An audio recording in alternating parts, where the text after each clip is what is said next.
पहाड़ों से घिरे एक छोटे से गांव में कड़कड़ाती ठंड पड़ रही थी। गांव के लोग अपने अपने घरों में गर्म कपड़ों और आग के सहारे ठंड से बचने की कोशिश कर रहे थे। यहाँ के गांव के लोग हर साल सर्दियों में कठिनाइयों का सामना करते थे, लेकिन इस बार ठंड बहुत ज्यादा थी और बर्फबारी हो रही थी। उसी गांव के बाहर एक साधु रहते थे।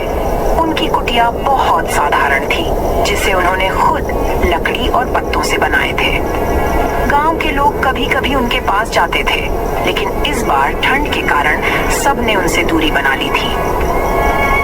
साधु का स्वभाव बहुत दयालु था और वे हमेशा दूसरों की मदद के लिए तत्पर रहते थे। वह साधु कड़कड़ाती ठंड में सहायता मांगने गांव में आते हैं।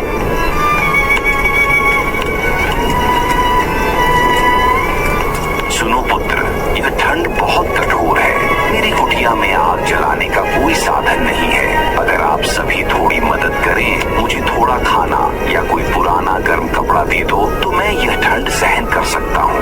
बाबा, आपके लिए गांव में अब कोई साधन नहीं है। हमें खुद के लिए मुश्किल हो रही है। आप तो भगवान के भक्त हैं, उन्हीं से मदद मांग लीजिए। हाँ बाबा, हम तो खुद इस ठंड से परेशान हैं। आप साधु हैं, तपस्या कीजिए। तपस्या करने से गर्मी आएगी। आपको क्या जरूरत गर्म कपड़े की? बेटा, भगवान ने इंसान को इंसान की मदद के लिए बनाया है।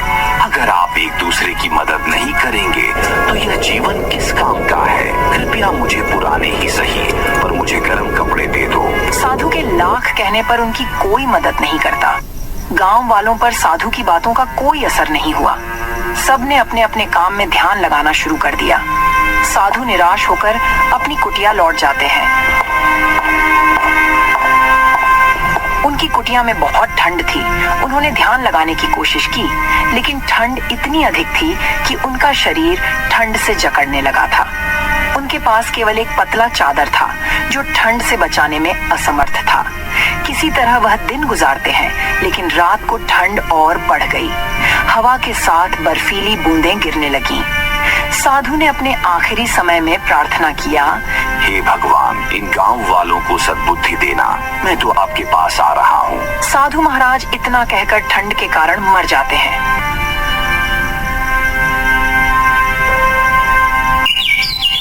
गांव वाले साधु की कुटिया की ओर गए तो देखते हैं कि साधु का शरीर बर्फ बन चुका था। साधु की मृत्यु की खबर पूरे गांव में आग की तरह फैल गई। लोग उनकी कुटिया पर एकत्र हुए। उनके शरीर को देखकर सभी बहुत दुखी हुए।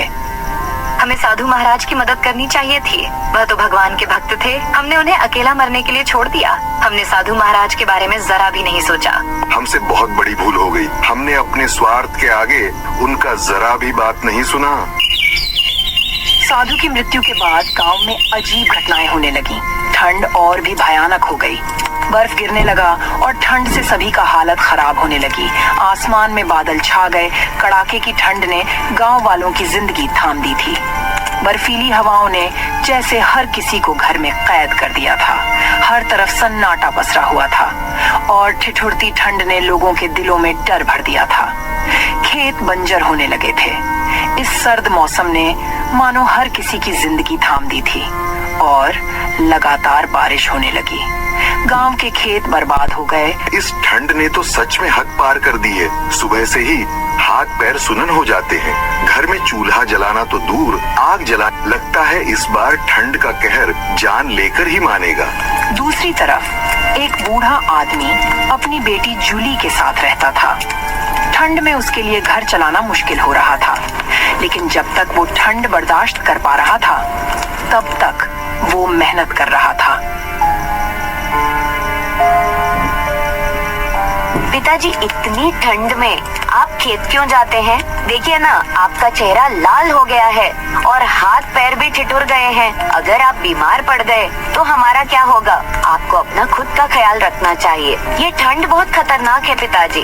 बेटी, मैं भी जानता हूँ कि ये ठंड कितनी मुश्किलें खड़ी कर रही है, लेकिन अगर मैं खेत में काम नहीं करने जाऊँगा तो हम खाएंगे क्या? घर में कुछ बचा नहीं है। ये खेत ही हमारी रोटी का सहारा है। ठंड चाहे कितनी भी कड़ी हो, मुझे काम करना ही होगा। अगर मैं हार मान जाऊंगा तो तुम्हारे भविष्य का क्या होगा? लेकिन पिताजी, क्या कोई और तरीका नहीं है? क्या किसी से मदद नहीं ली जा सकती है? आपकी ये हालत देखकर मेरा दिल टूट जाता है।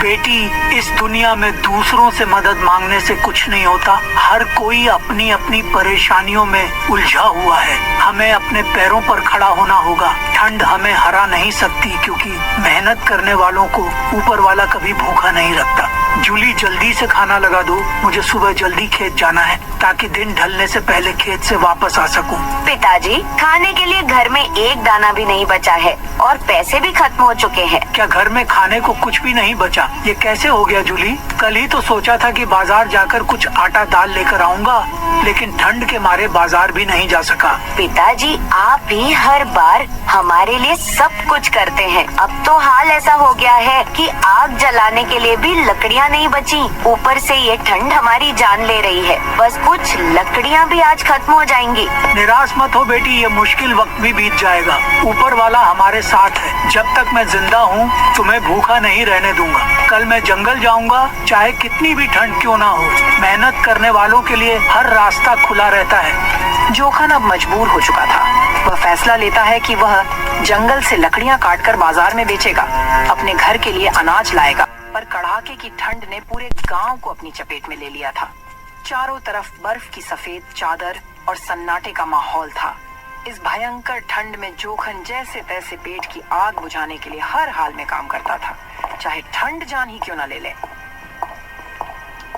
हे ऊपर वाले, ठंड तो जानलेवा हो रही है, पर अगर लकड़ियां नहीं काटूंगा तो घर में चूल्हा कैसे जलेगा? खेत के सहारे रहूंगा तो हम बाप बेटी भूख से मर जाएंगे, क्योंकि खेत में अनाज अभी तैयार नहीं हुआ है। ये ठंड मेरी मेहनत का इम्तिहान ले रही है। जोखन लकड़ी काटने की बहुत कोशिश करता, लेकिन ठंड और बर्फ के ओले इतना गिर रहा था कि मानो आदमी की जान ही चली जाए। जोखन ठंड से हार मानकर वापस घर लौट आया। ठंड ने उसकी हिम्मत को झकझोर दिया था।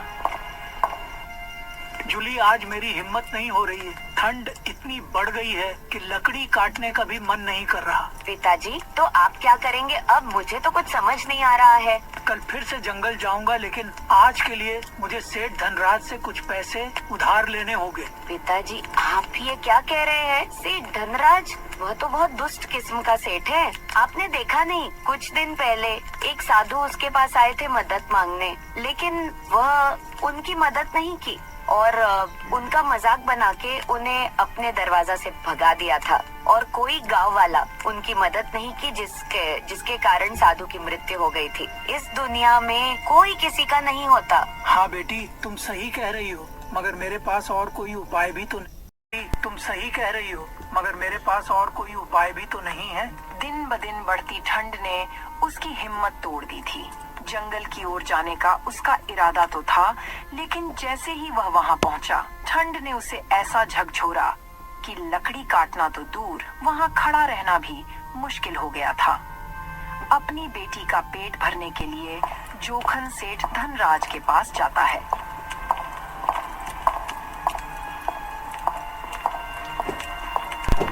सेठ जी, मुझे कुछ पैसे उधार चाहिए।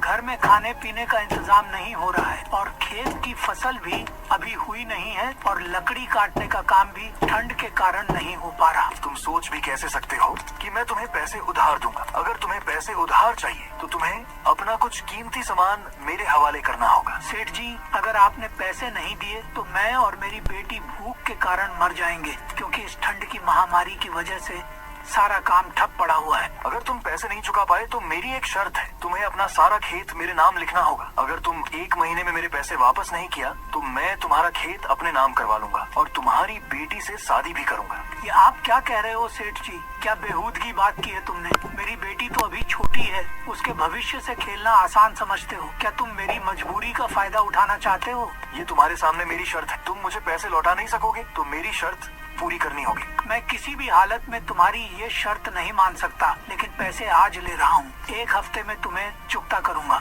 याद रखना, ऊपर वाला है, सब देखता है। जोखन पैसे लेकर गुस्से में वहाँ से चला जाता है। जोखन पैसे लेकर घर की ओर लौट रहा होता है कि तभी रास्ते में उसका पड़ोसी किसुन उसे मिलता है। जोखन भाई, क्या हाल है? बड़ी जल्द में हो, कहीं जा रहे हो क्या?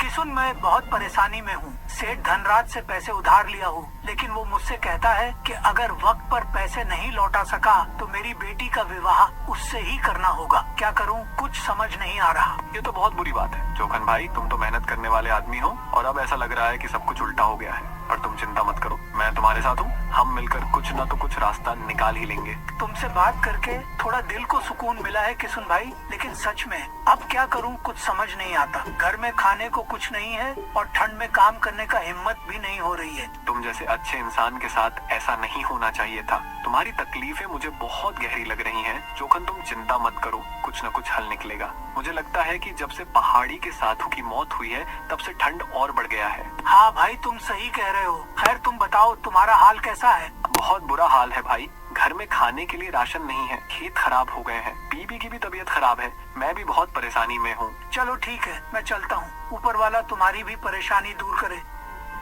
जोखन वहाँ से चला जाता है और किसुन भी अपने घर चला जाता है। किसुन बहुत मतलबी इंसान था। वह दूसरे का दुख देखकर बहुत खुश हुआ करता था और सबके सामने बहुत दरिया दिल का दिखावा करता था। उसके पास खाने के लिए राशन भी था, उसके पास आग जलाने के लिए लकड़ियां भी थीं और उसकी पत्नी बिल्कुल सेहतमंद थी। आज तो मजा आ गया। जोखन ने अपनी सारी कहानी सुनाई। बेचारा सोच रहा था कि अपनी बेटी का विवाह किसी अच्छे परिवार में करना चाहता था, मगर वह अधिक उधारी चुका नहीं पाया तो सेठ धनराज उसकी बेटी से जबरदस्ती शादी करेगा। क्या सच में जोखन का तो बिल्कुल ही दिमाग खराब हो गया है। अपने नई नवेली लड़की के नाम पर कर्ज ले लिया है। सच में गरीब लोग कितने बेवकूफ होते हैं। उन्हें देखकर कितना हंसी आती है मुझे। और तू जानती है, उसकी परेशानी सुनकर मुझे तो मजा आ गया। वह कह रहा था कि घर में कुछ नहीं है, लकड़ी भी नहीं काट सकता, अब कहाँ से लाएगा वह पैसे। बेचारा तो अब पूरी तरह से फंसा हुआ है। सच में वो जोखन तो बुरी तरह से फंस गया है। उसकी हालत देखकर हमें तो हंसी आती है। और उसकी बेटी का क्या होगा? अब सेठ धनराज के साथ उसकी शादी करवाकर उसकी पूरी जिंदगी बर्बाद कर देगा। उसकी बेटी की शादी तो अब तय है, बस इंतजार कर रहा हूँ कि कब ये पूरी कहानी खत्म हो और हम दोनों के लिए मजा आए। किसुन और उसकी पत्नी जोखन की मुश्किलों पर हंस रहे थे और उसकी बेबसी को लेकर उनकी सोच बहुत ही गंदी थी। वे सोच रहे थे कि उसकी बेटी और उसके भविष्य को कैसे और भी मुश्किलों में डाल सकते हैं। जोखन ने जैसे तैसे एक वक्त का खाना खाकर अपनी बेटी के साथ रात काट ली, लेकिन सुबह फिर वही चुनौती, वही संघर्ष का इंतजार कर रहा था। 2-4 दिन गुजरते हैं कि ठंड और भी बढ़ जाता है, बर्फ गिरने लगता है। गांव के लोग ठंड से मरने लगते हैं और चारों तरफ सन्नाटा पसर जाता है। जोखन भारी कदमों से जंगल में लकड़ी काटने जाता है।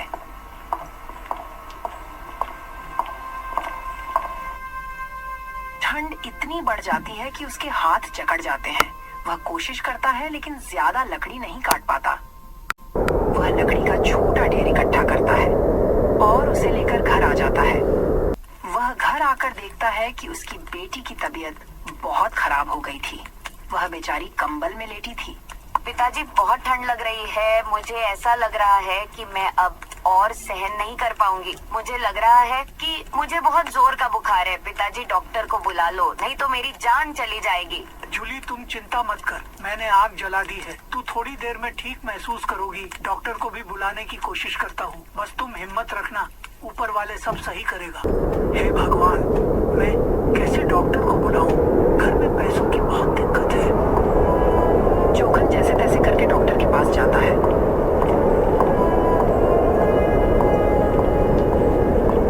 डॉक्टर साहब, मेरी बेटी बहुत बीमार है, उसे आपकी जरूरत है। कृपा करके चलिए, उसका इलाज कर दीजिए। देखो जोखन, मैं तुम्हारी हालत जानता हूँ, लेकिन इलाज मुफ्त में नहीं होता। पहले पैसे लेकर आ, फिर मैं तेरे साथ चलूंगा। डॉक्टर साहब, मेरे पास अभी कुछ नहीं है, पर मैं पैसे दे दूंगा। जैसे भी हो, बस मेरी बेटी की जान बचा लीजिए। तुम गरीबों की यही समस्या है, बिना पैसे के इलाज चाहते हो। सुन, जब पैसे हो तब आना, अभी मेरा समय खराब मत कर। जोखन निराश होकर वहाँ से आ जाता है। तभी उसे उसका दोस्त किसुन नजर आता है। जोखन, तू इतना परेशान क्यों लग रहा है? सब खैरियत तो है ना? किसुन भाई, मेरी झोली बहुत बीमार है, हालत दिन ब दिन खराब हो रही है। मैंने डॉक्टर को बुलाने की कोशिश की, लेकिन उसने पैसे मांगे। अब न मेरे पास पैसे हैं, न कोई और सहारा। भाई, तेरी हालत सुनकर मुझे सच में बहुत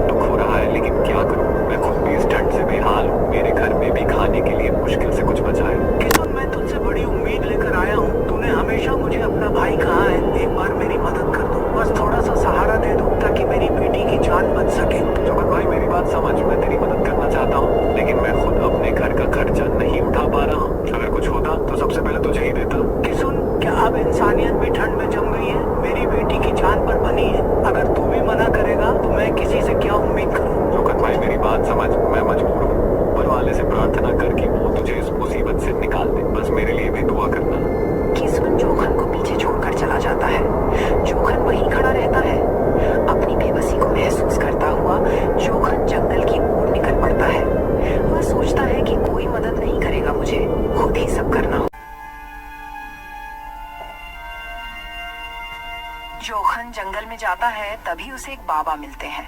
उनके ऊपर पत्थर गिरा हुआ होता है। जोखन जल्दी से उस पत्थर को हटाता है। बेटा, तूने आज मेरे लिए फरिश्ते का काम किया है। अगर तू यहाँ ना होता तो मैं शायद इसी जगह पर दम तोड़ देता। भगवान तुझे हमेशा खुश रखे। बाबा, ये मेरा फर्ज था। इंसान को मुश्किल में देखकर कोई भी मदद करेगा, लेकिन आप यहाँ इस हाल में कैसे फंसे? क्या आपका किसी ने मदद नहीं किया? बेटा, मैं जंगल से कुछ जड़ी बूटियाँ लेने आया था। ठंड का मौसम है, लोग बीमार हो रहे हैं, मगर यहाँ ये भारी पत्थर अचानक गिर गया और मैं इसके नीचे दब गया। मुझे लगा अब मेरी जिंदगी यही खत्म हो जाएगी, और तूने आकर मेरी जान बचा लिया। लेकिन बाबा, आप कहाँ रहते हैं? इस बिरान पहाड़ी इलाका में? यहाँ तो बहुत ठंड है। बेटा, कुछ दिन पहले मैं तुम्हारे गांव में आया था। मदद मांगने पर मेरी कोई भी मदद नहीं किया और मैं ठंड के कारण मर गया। तब से मेरी आत्मा इस गांव में भटक रही है, इसीलिए गांव में इतना ठंड और बर्फबारी बढ़ गई है। मैं नहीं चाहता कि मेरी वजह से किसी को परेशानी हो, मगर मेरा शरीर को मुक्ति नहीं मिली है, इसीलिए गांव में सब लोग परेशान हैं। जब तक मेरे शरीर का अंतिम संस्कार नहीं होगा, तब तक गांव के लोग इसी तरह परेशान रहेंगे और कड़ाके की ठंड बनी रहेगी। तो बाबा, हम गांव वालों को क्या करना होगा? बेटा, तुम लोग को सबसे पहले मेरे शरीर का अंतिम संस्कार करना होगा। उसके बाद एक दूसरे की मदद करनी होगी, तब जाकर मेरी आत्मा को शांति मिलेगी और ठंड धीरे धीरे कम हो जाएगा। बाबा, ऐसा ही होगा। मैं गांव में सबको जाकर बताऊंगा। बेटा, मैं तुम्हारा परीक्षा ले रहा था। अगर मैं इस पत्थर से दबा रहता तो मुझे कुछ नहीं होता, क्योंकि यह मेरी आत्मा है। बेटा, तुमने मेरी सहायता किया, इसके बदले में मैं तुझे यह चीज देना चाहता हूँ। इसे मामूली मत समझना। ये बोतल तेरे बहुत काम आएगी, लेकिन इसे बिना वजह कभी मत खोलना जब तुम्हारे पास कोई रास्ता ना हो और तुझे लगे कि हर उम्मीद खत्म हो चुकी है, तब इसे खोलना। जोखन बाबा का धन्यवाद करता है। वह बाबा की ओर देखता है, लेकिन जब वह पलटकर दोबारा देखता है तो बाबा वहाँ से गायब हो चुके थे। वह अपने घर तुरंत जाते हैं।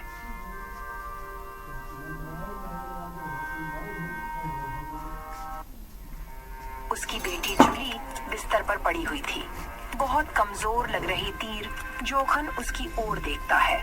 उसकी आंखों में निराशा और दुख साफ नजर आ रहा था। बेटी, मैंने बहुत कोशिश की पर कुछ भी बंदोबस्त नहीं हो पाया। जंगल में लकड़ी काटने गया था, पर ठंड ने मुझे और भी कमजोर कर दिया। पिताजी, मुझे कुछ नहीं होगा, आप परेशान मत हो। बेटी, मैं अपनी पूरी ताकत लगा रहा हूँ, बस अब कुछ और रास्ता सोचना होगा। इतने में ही वहाँ पर सेठ धनराज आ जाता है।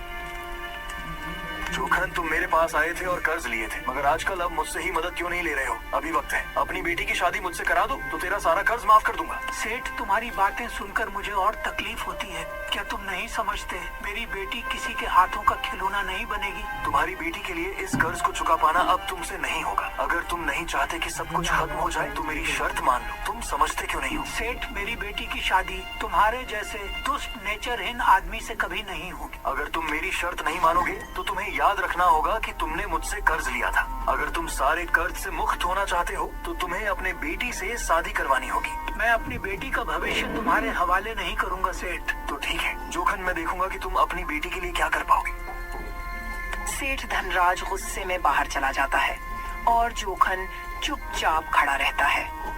उसकी आंखों में संकट और संघर्ष की भावना गहरी होती है। पिताजी, आप बहुत परेशान हो रहे हैं और मुझे ये देखकर बहुत दुख हो रहा है। आप एक काम कीजिए, मेरी शादी सेठ धनराज से करवा दीजिए। मुझे पता है मेरी जिंदगी बर्बाद हो जाएगी, लेकिन कम से कम आप पर जो बोझ है वो तो हट जाएगा। मेरी किस्मत का क्या है, मैं सब सह लूंगी। जोखन इतना सुनते ही अपने आप पर बहुत कोसता है और पैर से सीसी को मारता है। तभी सीसी से रोशनी निकलती है और उससे कुछ पैसे निकलते हैं। यह देखकर उसे साधु की बात याद आ जाती है। अरे पिताजी, यह क्या चमत्कार हो रहा है? बेटी, मैं अपने दुख से इतना परेशान हो गया था कि मैं किसी को बता ही ना पाया कि सीसी मुझे जंगल में एक साधु बाबा की आत्मा ने दिया था, जो कुछ दिन पहले सबसे मदद मांग मांग कर मर गए थे। ये उन्हीं ने मुझे दिया था और मुझे कहा था कि इसे अपने बुरे दिन में हिलाना, सब सही हो जाएगा। जोखन उस पैसे को लेकर सेठ धनराज के पास जाता है और उसे दे देता है। सेठ जोखन से बहुत पैसे के बारे में पूछता है, मगर जोखन उसे नहीं बताता है। अब वह सभी गरीबों की सहायता करता है और गांव वालों को साधु बाबा की सारी बात बताता है। देखो गांव के लोग अब की बार इतनी ठंड पड़ने का कारण है साधु का अभिशाप है। उन्होंने हम गांव वालों से मदद मांगी और हमने उन्हें मरने के लिए छोड़ दिया था। अब यह गांव शांत नहीं रहेगा। गांव वाले अब एकत्र होकर समाधान खोजने लगे। उन्होंने सलाह मशविरा किया कि क्या किया जा सकता है। हमें उनकी समाधि पर जाकर प्रार्थना करनी होगी और उनके शरीर का अंतिम संस्कार करना होगा, तब उनकी आत्मा हमें माफ कर देगी। सभी गांव वाले मिलकर साधु की समाधि पर गए और उनका अंतिम संस्कार किया। हे साधु बाबा, हमें क्षमा करें, हमने स्वार्थ में आपकी मदद नहीं की, कृपया हमें इस अभिशाप से मुक्त करें। साधु की समाधि से एक दिव्य प्रकाश प्रकट हुआ और मौसम साफ हो गया। यह देखकर सभी बहुत खुश हुए। तभी साधु की आत्मा प्रकट होता है। तुम्हारे निस्वार्थ ने तुम्हें यह सिखाया है कि दूसरों की मदद करना कितना आवश्यक है। अगर तुमने मेरी मदद की होती, तुम्हें अभी जिंदा होता और तुम्हारा यह हाल नहीं होता। लेकिन अब भी समय है, हर जरूरतमंद की सहायता करने का वचन दो। हम वचन देते हैं बाबा, अब से हम हर जरूरतमंद की सहायता करेंगे। साधु महाराज की आत्मा सभी को आशीर्वाद देते हैं। साधु की आत्मा के आशीर्वाद के बाद ठंड धीरे धीरे कम होने लगी। लोगों के चेहरे पर मुस्कान लौट आई। गांव वालों ने उस दिन से यह निश्चय कर लिया कि वे हर जरूरतमंद की सहायता करेंगे। कहानी से यह सीख मिलती है कि हमें हमेशा दूसरों की मदद के लिए तत्पर रहना चाहिए। स्वार्थ का परिणाम केवल दुख और विनाश ही होता है। परोपकार से ही जीवन में शांति और समृद्धि आती है।